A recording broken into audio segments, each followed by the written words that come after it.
I've been a high school English teacher for 7 years, which means I've seen every kind of student project imaginable, including puppet shows, badly written parody songs, even a student who turned in a literal napkin with "I tried" written on it. But this one was unlike anything else. The project was for my family traditions unit. Each student had to interview a family member about a story that had been passed down for generations. Most kids just turned in harmless stuff about their grandparents' fishing trips or ghost stories that were obviously made up. Then there was Harrison. Usually, Harrison was bright and talkative, the kind of kid who could throw in a joke mid-discussion. Lately though, he's been quieter than usual. Shoulders slumped, eyes darting a little too quickly around the room. I'd thought about calling home, but just never got around to it.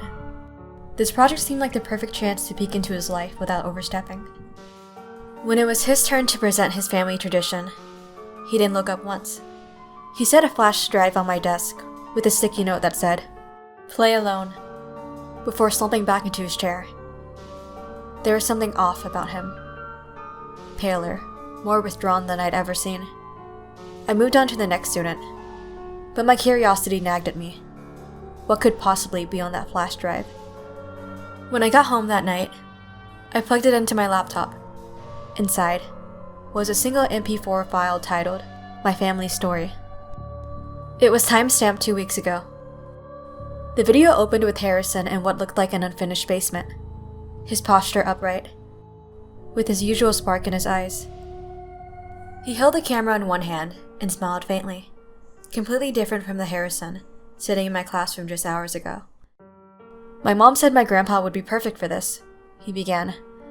"But since he's dead, she suggested asking my dad, who knew him best." He turned the camera. It panned to a man seated in a chair against the far wall. Behind him was a door that immediately looked wrong. Too narrow. The wood warped and darkened with age, hinges creaking as if it was barely holding it in place. It didn't match the concrete walls or the exposed pipes around it, and it seemed almost as if it had been stuck there as an afterthought. The kind of door that didn't feel like it led anywhere. Almost like opening it would reveal nothing but another wall. The man was extremely still. For a moment, I thought he was some sort of statue, until Harrison said softly, "Say hi, Dad." Nothing. Harrison sighed. He doesn't talk much anymore. He set the camera on a box, framing both of them in the shot, with his father sitting behind him. This is the story he told me before he changed. He pulled a folded paper from his pocket. He said this tradition's been done by every man in our family, going back 5 generations. He began reading. "Lock the front, lock the back. Lock the basement, keep on track. Count them 3, not 1, not 2.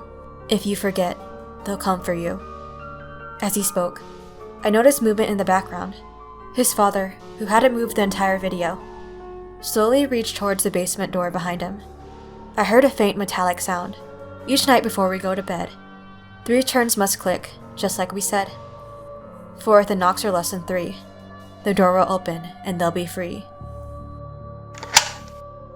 He unlocked one of the locks. Harrison didn't notice. He was still busy reading off the paper. Then, from somewhere behind the door, the distinct turns of the other 2 locks. Harrison froze. His eyes flickered to the door. Only 2 knocks came from the other side.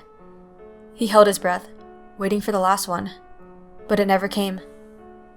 He grabbed the camera. "You said not to unlock it, Dad," he whispered, voice trembling. "You said they count." The doorknob began to turn. The video cut to black. For a long time, I just sat there. I assumed it was fake, like some sort of elaborate short film. But acting that believable seemed out of character for Harrison. The random door, the story, the way he froze when the knocking started. None of it felt scripted. The next day, Harrison wasn't at school. His desk was empty. When I asked the office, they told me his father had passed away 3 months earlier. His mother had pulled him out of school that morning. I tried to call her phone, and surprisingly, she picked up. She briefly explained that Harrison insisted on being homeschooled by his grandfather, before hanging up in a rush. I went home later that day, trying not to worry about Harrison, but I couldn't help it. I checked the flash drive again. It was late when I went to bed last night, so maybe I just gotten it confused with a nightmare. Regardless, the MP4 file was gone. That night, around 3 a.m., I woke to a faint but familiar sound coming from the front door.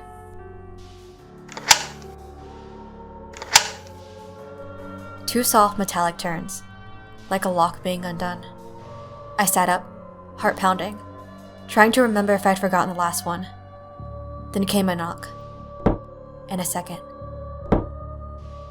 I held my breath, waiting for the third, but it never came. After she finishes her story, I close the folder. Miss Lane, 30 years old, private high school English teacher. The nurses said she freaked out the other patients by knocking on random doors in the middle of the night. So, we had to put her in a higher security room, secured with 3 locks. The file in my hands is thin, but strange. No prior psychiatric history. Just one line from the previous nurse on shift, scribbled at the bottom of the page. Keeps asking if the door is locked. Miss Lane, I say quietly. Can you tell me what you hear when you knock? She doesn't answer, but her eyes widen, scanning the corners of the room.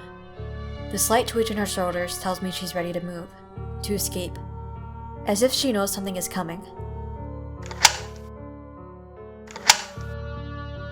2 soft metallic turns of the locks.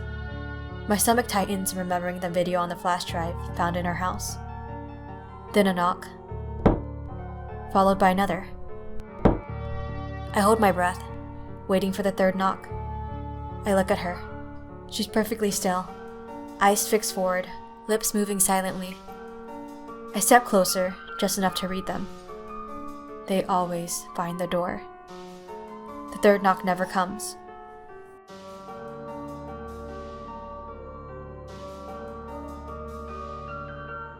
Thank you for watching. I actually love the name Harrison because it comes from one of my favorite shows, Dexter. I recently watched the new series and was kind of inspired to make this. To be honest, New Blood was kind of mid, but Resurrection was like so good, like it reminded me of the earlier seasons of the original Dexter, which I really loved. I hope you guys thought this was spooky. So goodbye for now, but not forever.